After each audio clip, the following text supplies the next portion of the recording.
Assalamualaikum warahmatullahi wabarakatuh. Waalaikumsalam warahmatullahi wabarakatuh. Alhamdulillahirabbil alamin. Asyhadu an la ilaha illallah wahdahu la syarika lah wa asyhadu anna Muhammadan abduhu wa rasuluhu la nabiyya ba'da. Allahumma shalli wa sallim wa barik ala sayyidina wa nabiyyina Muhammad wa ala alihi wa sahbihi wa man tabi'ahum bi ihsanin ila yaumiddin. Subhanaka la ilma lana illa ma 'allamtana innaka antal alimul hakim. Wala fahma lana illa ma fahamtana innaka antal jawadul halim. Fa'allimna ma yanfa'una wanfa'na bima 'allamtana wa zidna ilman walhamdulillahi rabbil alamin. Mas Sohab yang kami muliakan beserta segenap kakak-kakak pendongeng semuanya yang terkumpul dalam Paseduluran Pendongeng Indonesia. Seluruh raya. Alhamdulillahirabbil alamin. Kita bersyukur kepada Allah Subhanahu wa taala atas nikmat karunia siang hari ini bisa ketemu di sini. Saya kurang tahu kenapa ini warnanya biru semua. Ya.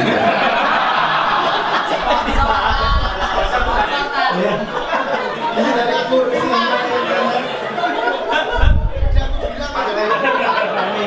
Ini taplaknya juga. Ini turunan ini gitu, Pak.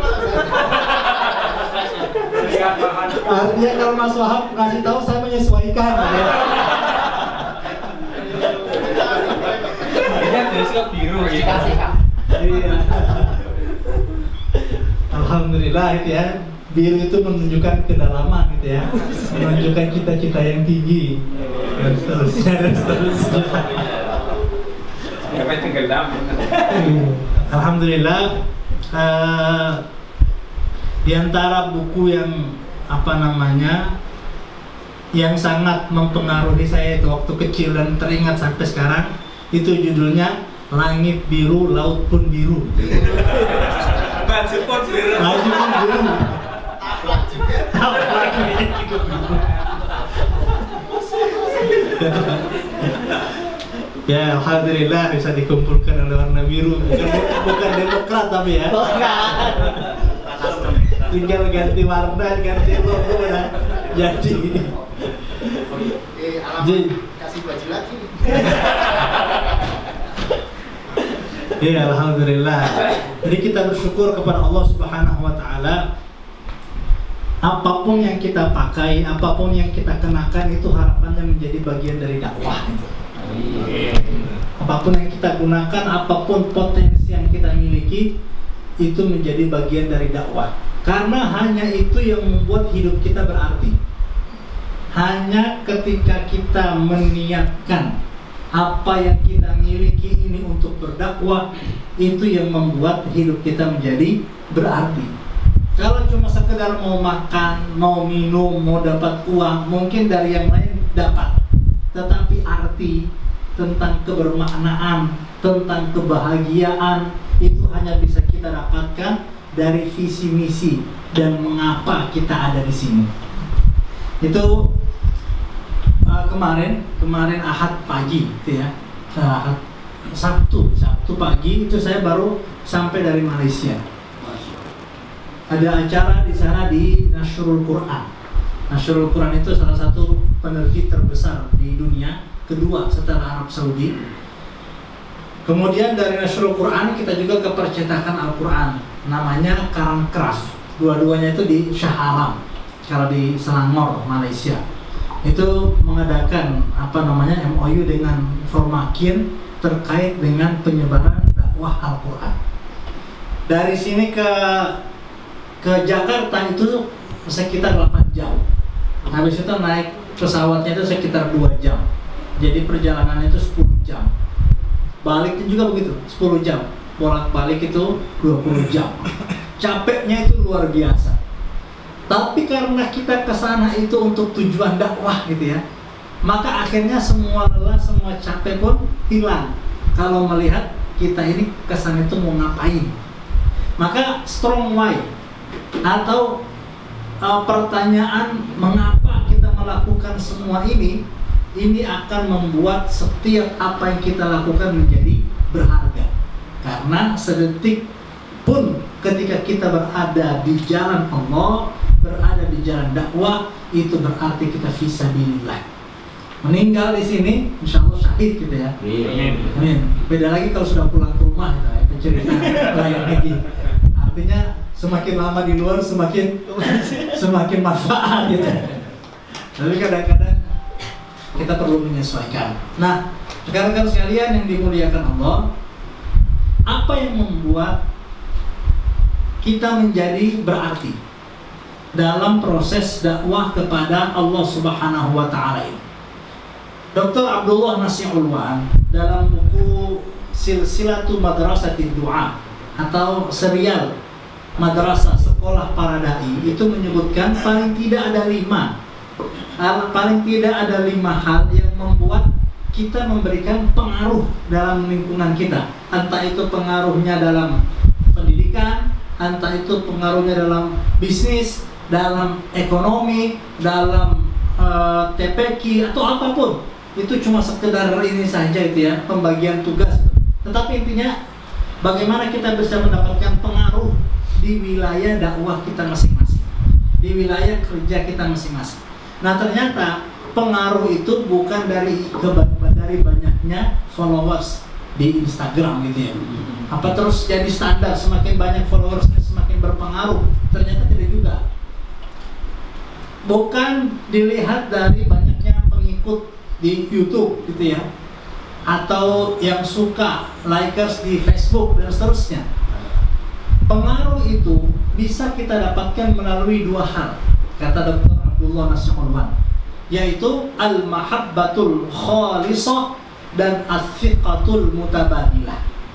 Kalau sekarang ini kita mengelola TPQ ya, mengelola sekolah-sekolah atau kemudian terjun pada kegiatan-kegiatan sosial, baik ibu-ibu, baik bapak-bapak, baik anak-anak, baik tetangga, baik mertua, menantu dan seterusnya, itu hanya akan memiliki hubungan yang kuat antara kita dengan mereka kalau ada 2 hal.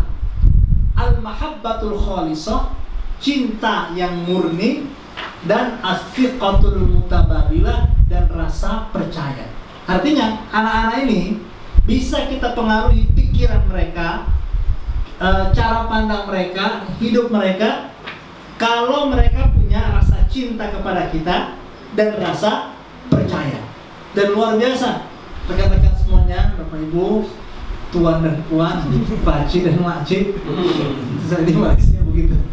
Kalau kita di tengah-tengah masyarakat untuk mendapatkan 2 hal ini, itu luar biasa. Orang sampai menggelontorkan banyak uang, entah nanti sifatnya hadiah, entah nanti bantuan langsung lempar gitu ya, bantuan tunai lempar, atau dengan cara nyuap atau segala macam, atau dengan sewa konten-konten digital untuk mendapatkan apa? Pencitraan yang baik, supaya dia dicintai, supaya dia dipercayai. Bahkan banyak juga yang menggunakan dukun, jampi-jampi gitu ya, supaya dia mendapatkan mahabbah gitu ya dari orang lain. Nah, sebagai seorang dai ya, apapun profesi kita, sebagai seorang dai kita penting mendapatkan perhatian dan rasa cinta dari masyarakat. Nah, kita mau ceramah, kita mau nyampaikan kalamullah, kalam Rasulullah, tapi kalau orang-orang nggak peduli, nggak perhatian, ya sia-sia. Nah, pertanyaannya, bagaimana cara kita mendapatkan rasa cinta dan bagaimana cara kita mendapatkan rasa percaya dari masyarakat yang kita dakwai? Dr. Abdullah Nasih Ulwan menyatakan ada 5 yang bisa kita amalkan bersama. Yang pertama adalah al-isyraqatur ruhiyah. Saya izin berdiri ya. Lihat kalau yang ngantuk, woi jangan tidur. Oke. Yang pertama al-isyraqatur ruhiyah. Al-isyraqatur ruhiyah artinya ruh yang bercahaya atau jiwa yang bercahaya. Ini yang membuat ada rasa cinta di hati masyarakat, di hati anak-anak, di hati lingkungan kita. Ada jiwa yang bercahaya. Kenapa? Karena hati hanya bisa disentuh oleh hati. Tadi pagi saya ngisi pengajian di di Prambanan, ada jamaah yang bertanya begini, Ustaz, innal ladzina kafaru sawa'un 'alaihim a anzartahum am lam tunzirhum la yu'minun. Orang kafir itu sama aja diberi peringatan atau tidak diberi peringatan. Kemudian khatamallahu ala qulubihim wa ala sam'ihim wa ala absarihim. Sudah Allah tutup hati mereka, pendengaran mereka, penglihatan mereka, udah ditutup sama Allah. Lah, kalau sudah kayak gitu ngapain kita berdakwah? Ngapain lagi kita capek-capek kalau sudah Allah tutup hati orang-orang kafir? Nah, betul bahwa Allah kalau sudah nutup hati orang, sudah kita nggak ada manfaat lagi dakwah. Tetapi hati itu hanya bisa disentuh oleh hati. Kita minta kepada Allah agar membukakan hati-hati manusia supaya bisa kita sentuh dengan hati-hati kita. Caranya bagaimana? Hati kita itu yang kita kuatkan cahayanya, kita kuatkan kekuatannya dengan menghubungkannya langsung dengan Allah Subhanahu wa Ta'ala. Makanya ketika kita berada di lingkungan sosial, di lingkungan dakwah, menguatkan hati itu jauh lebih penting dengan zikirnya, dengan tilawahnya, dengan istighfarnya, dengan ingat matinya, dengan ingat kiamatnya, dengan selalu merasa diawasi oleh Allah. Ini yang kemudian membuat hati kita bercahaya. Saya pernah, kan saya di Maghfirah gitu, Maghfirah Travel untuk bawa umroh. Itu salah satu ustadz itu, kalau dia lagi ceramah begini itu sangat atraktif gitu. Entah loncat-loncat, entah dia. Nah, kalau pendongeng begitu juga kadang-kadang.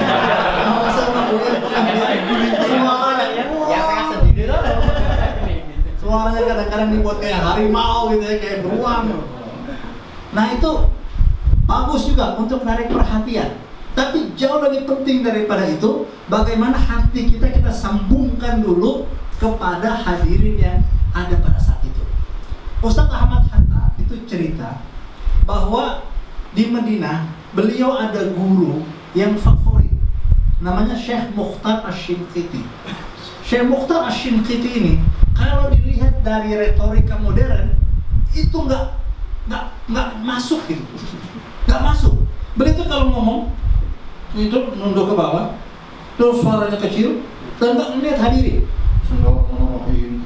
Marilah kita bertakwa kepada Allah, marilah kita meningkatkan sholat. Dan dari secara retorika modern itu nggak masuk tuh. Tapi masya Allah, itu yang hadir itu luar biasa, dan setiap kalimat-kalimat itu sentuhannya itu langsung masuk ke hati. Itu kenapa? Karena memang beliau berbicaranya dengan hati, lalu kemudian masuk ke hati-hati orang yang mendengarkan. Begitu yang terjadi pada Syekh Ahmad Yasin. Syekh Ahmad Yasin yang ada di Palestina, kita tahu itu ngomong aja susah itu. Kemudian kakinya itu sudah di kursi roda bertahun-tahun. Ini telinganya sudah tidak bisa mendengar, matanya tidak bisa melihat. Tapi begitu dia masuk ke satu sekolah, ayo kita qiyamul lail. Sebentar aja dia ngomong begitu, akhirnya 1 minggu kemudian ibu-ibu yang ada di sekolah itu pada protes. Kenapa anak-anak SMP itu tidak ada yang mau tidur lagi waktu malam? Sepanjang malam tahajud gitu. Loh, kenapa anak-anak kami begini nih? Yo tahajud tapi nggak begini juga gitu. Masa sampai semalaman nggak tidur gitu ya? Oh, cari tanya, kemudian ternyata rupanya pengaruh kalimat kata-kata Syekh Ahmad Yasin waktu itu yang sekedar dengan kata-kata itu dia mampu menggerakkan orang. Dan itu kemudian kita lihat Hamas yang masya Allah sekarang menang dengan kesuksesannya. Kemudian kita juga ikut merayakan itu. Itu salah satu pengaruhnya adalah kalimat-kalimat Syekh Ahmad Yasin yang sampai sekarang masih berpengaruh. Kok bisa? Salah satunya kekuatan hati dari Syekh Ahmad Yasin, di mana beliau, kata putra beliau, saya punya buku tentang amaliyah harian Syekh Ahmad Yasin itu. Salah satunya beliau itu rupanya tilawah sehari 8 juz. Jadi tilawah sehari 8 juz. Satu ketika itu kan tangannya ini ya lumpuh ya. tangannya lumpuh, kemudian kakinya lumpuh. Yang membukakan itu mushaf Quran itu anaknya.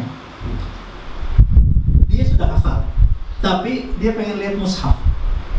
Bukakan satu-satu. Satu ketika anaknya ini tidur. Apa yang dilakukan? Pas dia kaget, dia bangun, apa yang dilakukan? Ternyata ayahnya itu membalik halaman-halaman mushaf itu pakai lidah. Satu-satu, supaya membuka halaman-halaman mushaf, dan dia tetap menuntaskan tilawah 8 juz sehari. Kekuatan hati seperti ini, Masya Allah, yang kita harapkan dari para dai-dai kita, sehingga kemudian ketika dia berbicara di tengah masyarakat, yang memang keluar itu adalah cahaya dari hatinya, bukan hanya kalimat-kalimat dari mulutnya. Ini al-isyraqatu ar-ruhiyah, jiwa yang bercahaya. Kemudian yang kedua, ketika kita bergelut dalam aktivitas dakwah, kata Syekh Abdullah Nasihullah, yang penting adalah al-qudwah as-sulukiyah. Al-qudwah as-sulukiyah, teladan akhlak. Kita nyuruh orang sholat, ya kita sudah sholat. Kita nyuruh orang berbuat baik, kita melakukan kebaikan. Kita nyuruh, ayo anak-anak ke masjid, ya kita pun sudah siap untuk ke masjid, gitu ya. Ini pengaruhnya jauh lebih hebat daripada kata-kata yang kosong, ya. Kata-kata yang tidak ada isinya itu tidak ada artinya. Begitu orang memberikan teladan, maka kata-katanya itu memiliki kekuatan yang langsung menusuk ke hati. Saya jadi ingat ya, ada salah seorang kiai itu datang. Ini saya lupa dapat dari mana ceritanya, tapi ini Masya Allah sangat mengesankan. Ada seorang kiai itu datang, ibu-ibu minta tolong, Pak Yai minta tolong, kenapa? Anak saya ini suka banget makan permen, suka banget makan gula, tolong dinasehati dong, biar giginya tidak rusak, tidak permen, tidak rusak ginjalnya, tolong dinasehati supaya mengurangi makan permen. Nah, kata Pak Yai, nggih, insya Allah, tapi 1 minggu lagi ya, 1 minggu lagi ibu datang ke sini. Loh, kenapa nggak sekarang? Yang saya minta 1 minggu lagi. Ya, oke, 1 minggu lagi. 1 minggu lagi ibunya datang, bawa anaknya. Ini loh, anaknya Pak Kiai suka banget makan gula gitu ya. Tolong dinasihati. Nah, kata Pak Kiai, jangan makan gula lagi ya. Nih, ya. Silakan Bu. Cuma itu, jangan makan gula lagi ya. Dan bener, Masya Allah, ibunya tuh kaget-kaget. Anaknya yang tadinya suka permen, suka coklat, suka susu segala macam itu, sejak hari itu udah stop it. Wih, ini dahsyat ini. Akhirnya datang ke Pak Yai. Pak Yai, kok bisa? Saya tuh bolak-balik nasihati itu, nggak mempan. Pak Yai begitu tok langsung masuk ke hati anak saya.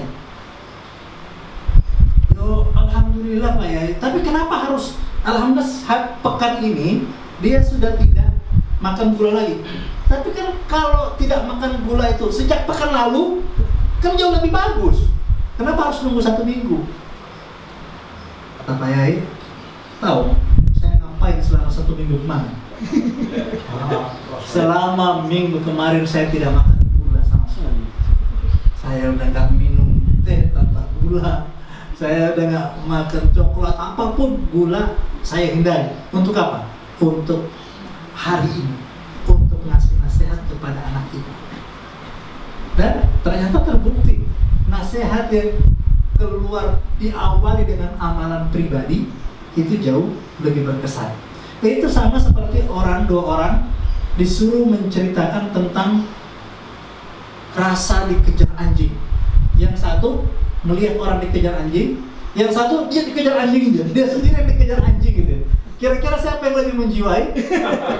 Yang dikejar itu kan, yang akan lebih menjiwai.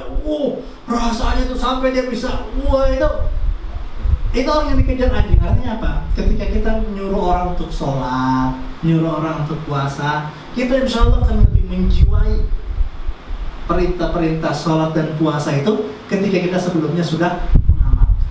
Nah ini yang kedua, disebut dengan al-qudwah as-sulukiyah, teladan akhlak. Teladan akhlak. Kemudian yang ketiga adalah at-tafa'ulat ad-da'awiyah. Ini saya ambilkan dari bahasanya langsung ya. At-tafa'ulat ad-da'awiyah. Artinya keaktifan dalam dakwah. Keaktifan dalam dakwah. Ketika kita all out ya, all out ngurusi anak-anak, all out ngurusin TPQ ini, ngurusin dakwah, ngurusin orang supaya bisa baca Al-Quran. Pokoknya kita mikirkan ini gimana anaknya supaya bisa baca Quran. Pokoknya kita pikirin gimana orang tuanya supaya bisa baca Al-Quran. Kita pikirkan bagaimana supaya anak bisa menerima dakwah Islam. Itu aja yang kita pikirkan. All out kita di situ, maka orang akan melihat, oh memang bapaknya nggak nyari duit kok.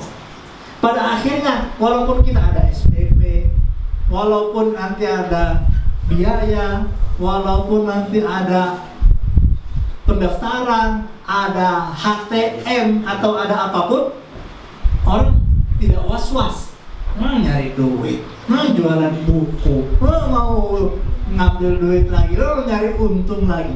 Kalau sudah kayak gitu, ya sudah tertutup itu, sudah ada benteng yang membuat kita terpisahkan antara kita dengan masyarakat yang kita dakwah. Tapi begitu kita all out, walaupun pada akhirnya itu ada efek-efek biaya gitu ya, yang harus ditanggung bersama, itu tidak ada lagi kecurigaan. Mau nyari untung atau apapun, tidak ada kecurigaan lagi. Kenapa? Karena kita all out dalam dakwah. Nah ini, all out itu ditunjukkan dari apa? All out itu ditunjukkan dari keaktifan kita berdakwah, ditunjukkan dari makasih. Begini contohnya. Kalau kita all out tanpa diminta, datang sendiri. Beda lagi.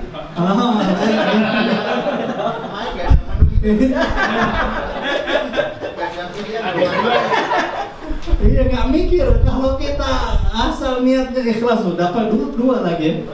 Nanti insya Allah datang sendiri. Nah, at-tafa'ulat ad-da'awiyah. Maka kemudian kalau niatnya dakwah, nyari followers, supaya masyhur, supaya terkenal, ya seberapa besar sih terkenalnya? Dan terkenalnya kita di dunia ini itu akan kalah dengan orang yang terkenal di langit. Jadi ada orang-orang majhulun fil ardi ma'rufun fis sama. Majhulun fil ardi ma'rufun fis sama. Orang-orang yang di dunia tidak dikenal. Idza ghabu lam yuftaqadu. Kalau nggak datang nggak dicari. Orang nggak penting kok. Kalau dia mau minta tolong, kadang-kadang orang nggak peduli. Tetapi lau aqsama 'ala Allah la abarrahu. Tapi begitu dia bersumpah atas nama Allah, langsung Allah kabulkan permintaan. Siapa mereka? Yaitu orang-orang yang ma'rufun fis sama tadi. Orang-orang yang terkenal di langit. Kenapa dia terkenal? Karena dia all out dalam menjaga agama Allah di bumi. Yang kita harapkan itu. Karena sekarang itu godaan popularitas, godaan terkenal, godaan pengen banyak followers, godaan pengen banyak pengikut di Instagram itu luar biasa, sampai macam-macam dilakukan. Tetapi kita fokus aja, fokus bahwa kita sedang menjalankan agama Allah. Dan itu disebutkan dalam kitab At-Tibiyan Imam An-Nawawi, itu terkait dengan hal ini juga sangat-sangat beliau tekankan. Jangan sampai kita menilai kesuksesan dakwah kita dengan banyaknya pengikut. Kesuksesan dakwah kita seberapa besar kita all out dan ikhlas dalam berdakwah, itulah kesuksesan. Nah, kemudian yang keempat ya, yang keempat adalah al-quwwah al-iqna'iyah. Ini yang keempat. Al-quwwah al-iqna'iyah, kemampuan meyakinkan. Nah ini kalau ngobrolnya sama bapak-bapak gitu ya, sama orang-orang seusia kita, insya Allah nyambung gitu ya. Yang paling repot itu perjuangan panjenengan semua ini ngomong sama anak-anak gitu ya. Udah saya juga kadang-kadang nggak mampu itu. Gimana biar paham ini ya? Gimana biar caranya anak-anak mau duduk, mau diam, mau ngikuti kita. Itu ada ilmunya sendiri pastinya. Nah, al-quwa al-iqna'iyah ini, kemampuan untuk meyakinkan ini penting sekali kita miliki dalam proses berdakwah. Sama seperti Rasulullah ya, ketika Rasulullah bersama sahabatnya itu lagi duduk-duduk, tiba-tiba datang orang. Rasulullah, saya izin ya. Izin ngapain? Izin berzina. Zina itu ya dosa besar, mendekati saya udah fahisyah, wasa asabila gitu ya. Apalagi melakukan ini, minta izin depan Rasulullah untuk zina. Ini agak berani, agak lain gitu ya, dari server lain ini. Akhirnya sahabat marah. Ini orang melecehkan Rasulullah, melecehkan Islam. Kata Rasulullah, mana orangnya? Sahabat, sini. Nah, kamu mau zina itu terjadi pada ibumu dizinahi? Mau? Enggak ya Rasulullah. Nah, kalau gitu kakakmu, saudarimu mau dizinahi? Mau? Ya enggak ya Rasulullah. Anakmu mau dizinahi oleh orang lain? Ya enggak ya Rasulullah. Kemudian ditanya satu persatu keluarganya, dan setiap kali bertanya dia pun menjawab, tidak ya Rasulullah, tidak Rasulullah. Dan kemudian Rasulullah menyatakan, ya sama, perempuan itu kalau bukan ibu, ya anak, ya istri, ya saudara dari orang lain. Mereka juga tidak mau diperlakukan seperti itu. Kemudian didoakan sama Rasulullah, Allahumma tahhir qalbahu, ya Allah sucikan hatinya, waghfir dzanbahu, ampuni dosanya, wa hassin farjahu, dan jaga kemaluannya. Mulai saat itu tidak ada yang lebih dia benci daripada perbuatan zina. Nah, kemampuan meyakinkan Rasulullah ini itu luar biasa, sangat memukau, sehingga langsung paham gitu ya, langsung tahu, oh iya juga ya, oh iya juga. Dan itu yang dilakukan Rasulullah kepada rakyat jelata maupun kepada para pembesar-pembesar dunia. Kita lihat, kalau kita analisa sekarang tentang surat-surat Rasulullah yang dikirimkan setelah perjanjian Hudaybiyah, itu Masya Allah, kalimat-kalimatnya itu sesuai dengan yang ada di Romawi, beda dengan yang di Persia. Yang dikirimkan ke Persia beda dengan dikirimkan ke Muqawqis di Mesir. Yang ke Muqawqis beda dengan yang ke Najasyi. Dan itu kalimat per kalimat Masya Allah diteliti, dianalisa, ternyata sesuai dengan kondisi masyarakat atau raja-raja masing-masing. Artinya apa? Ketika kita berdakwah, kita mesti memiliki wawasan yang luas. Artinya, siapa yang paling harus sering mengupdate ilmu? Ya para guru, ya para dai. Supaya ilmu kita update terus. Sehingga komunikasinya pun bisa nyambung. Begitu kita berhenti belajar, kalau bahasa Sayyidina Ali, al-qana'atu bil jahli, puas dengan kebodohan, saat itulah kita tidak berkembang. Makanya jangan sampai, mudah saya sibuk, nggak sempat baca buku lagi. Saya sibuk, nggak sempat menghadiri majelis ilmu lagi. Saya sibuk, nggak sempat update ilmu lagi. Jangan, tetap mesti ada majelis rutin untuk mengupdate ilmu kita. Dan berikutnya, supaya kita memiliki kemampuan meyakinkan, yang paling penting juga adalah meluaskan pergaulan. Ya. Meluaskan pergaulan, komunikasi yang baik, wawasan yang luas. Ini insya Allah menjadi bekal kita untuk meyakinkan orang lain tentang dakwah, tentang bagaimana kita mengarahkan mereka kepada Allah. Dan yang berikutnya, yang terakhir, at-tariqah at-tashwiqiyah. Nah ini baru kita masuk kepada metode. at-tariqah at-tashwiqiyah, metode yang menyenangkan. Nah, metode yang menyenangkan ini bisa macam-macam. Ada di uslubul qissah. Uslubul qissah itu gaya bercerita gitu ya. Nanti bercerita pun ada teori-teorinya macam-macam. Itu masuk dalam metode yang menyenangkan. Bagaimana supaya komunikasinya menyenangkan, bagaimana supaya pesannya tersampaikan, pakai storytelling, pakai bercanda, pakai kuis, pakai metode pertanyaan, pakai metode permainan. Ini cara semuanya.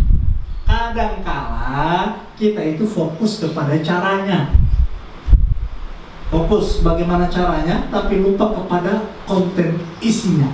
Jadi dari 5 itu, yang kelihatan itu memang yang terakhir ini, metodenya ini, caranya ini. Entah kita mau loncat-loncat, entah buat lingkaran, entah buat permainan. Ini yang kelima ini, at-tariqah tashwiqiyah, metode. Tapi yang 4 ini tidak kelihatan. Tapi justru yang 4 ini yang menjadi penentu kesuksesan dari yang terakhir, at-tariqah at-tashwiqiyah. Pada misalnya ketika kita nembak tuh pakai panah misalnya, yang kelihatan narik panahnya itu, tapi bagaimana menghadirkan hati, cara menarik panahnya, kemudian tentang semangat, kemudian memfokuskan hati untuk pikiran kita sudah sampai ke sasaran sebelum kita menembakkan. Itu kan beberapa hal dalam memanah yang tidak kelihatan dan tidak kelihatan. Begitu pula ketika kita berdakwah, metode dan cara itu penting banget. Tetapi ingat, itu adalah bagian yang kelima, hanya 1/5-nya saja. Ada 4 hal lainnya yang tidak boleh kita lupakan dalam proses usaha kita menjadikan dakwah kita ini berhasil di jalan Allah Subhanahu wa Ta'ala. Pada akhirnya, rekan-rekan semua yang dimuliakan Allah, dalam surat An-Nahl, Allah Subhanahu wa Ta'ala menyatakan, man 'amila shalihan min dzakarin aw untha wa huwa mu'minun falanuhyiyannahu hayatan thayyibah. Siapa yang beriman dari laki-laki dan perempuan dan beramal salih, falanuhyiyannahu hayatan thayyibah, maka akan kami berikan kepadanya kehidupan yang baik. Jadi kalau kita cuma makan, minum, tidur, nonton gitu ya, ya kita akan menikmati sendiri, tetapi pun akan mati sendiri. Tidak ada harganya hidup ini ketika kita tidak berbagi, beramal soleh, berbuat kebaikan kepada orang lain. Nah, apa yang kita lakukan semuanya ini adalah usaha kita untuk amal soleh tersebut. Imam Al-Qurtubi dalam kitab Al-Jami' fi Ahkamil Quran menyatakan hayatan thayyibah dalam ayat ini maknanya ada 5. Saya ringkaskan saja. Yang pertama, makna dari makna dari hayatan thayyibah adalah an-ni'mah. Kita mendapatkan tambahan nikmat, entah dari yang kita sangka ataupun tidak, kita mendapatkan tambahan nikmat yang sangat luas. Kemudian yang kedua, at-tha'ah. Kita semakin semangat melakukan ketaatan.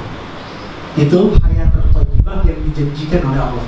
Nikmat, sejahtera, bahagia, tentram ketika kita selalu termotivasi, terobsesi untuk melakukan ketaatan. Kemudian yang ketiga, al-qanaah. Begitu kita terus beriman dan beramal saleh, hidup kita akan qanaah, merasa cukup. Yang masalah itu bukan kurangnya gaji, kurangnya insentif, kurangnya pemasukan, itu ya, kurangnya pendapatan. Masalahnya itu karena kurang qanaah, kurang merasa cukup dengan karunia yang Allah berikan. Ya, ketika kita diberikan rasa qanaah dalam hidup, maka disitulah kita merasakan kebahagiaan. Dalam Adabul Mufrad, Imam Bukhari menyatakan, rahimallahu rajulan, ini hadis, rahimallahu rajulan, kata Rasulullah, rahimallahu rajulan, Allah sangat mencintai seseorang, iktasaba thayyiban, dia berjuang, dia berusaha mendapatkan rezeki dari sumber-sumber yang baik, wa anfaqa qasdan, dan dia menafkahkan, menggunakan uangnya qasdan, dengan hemat. proporsional, tidak pelit, tapi dia tidak juga berlebihan. Dan yang ketiga, wadakhara liyaumi hajatihi wa faqri, dan dia menabung untuk saat-saat sulit yang akan dia hadapi di kemudian hari. Nah ini, apapun yang kita dapatkan, uang, rezeki, insentif, gaji, seterusnya, 3. Iktasaba thayyiban, sumbernya pastikan baik. Anfaqa qasdan, kita nafkahkan, kita keluarkan dengan cara yang hemat dan proporsional. Wadakhara liyaumi hajatihi wa faqri, sesedikit apapun kita simpan, ada sesuatu ketika ada masa-masa sulit yang bisa kita manfaatkan. Dan berikutnya yang keempat, al-ma'rifatu billah. Al-ma'rifatu billah. Hayatan thayyibah akan kita rasakan kapan? Al-ma'rifatu billah, ketika kita ma'rifat kepada Allah. Kita bisa menyaksikan asmaul husna dalam semua kegiatan yang ada, realita yang kita saksikan, menyaksikan Al-Quddus, As-Salam, Al-Mu'min, Al-Muhaimin. Ini nikmat hayatan thayyibah. Dan yang terakhir, kata Imam Al-Qurtubi, Al-Jannah. Hayatan thayyibah, kita mendapatkan surga, baik surga dunia maupun surga akhirat. Inilah yang dapat kami sampaikan, rekan-rekan sekalian yang dimuliakan Allah, Bapak Ibu. Terima kasih sudah mengajak saya untuk sama-sama berdiskusi, berbincang pada siang hari ini, dan semoga saya ikut mendapatkan kebaikan sebagaimana yang sudah panjenengan rintis selama ini. Demikian, mohon maaf atas segala kesalahan dan kekhilafan. Jazakumullahu khairan. Assalamualaikum warahmatullahi wabarakatuh.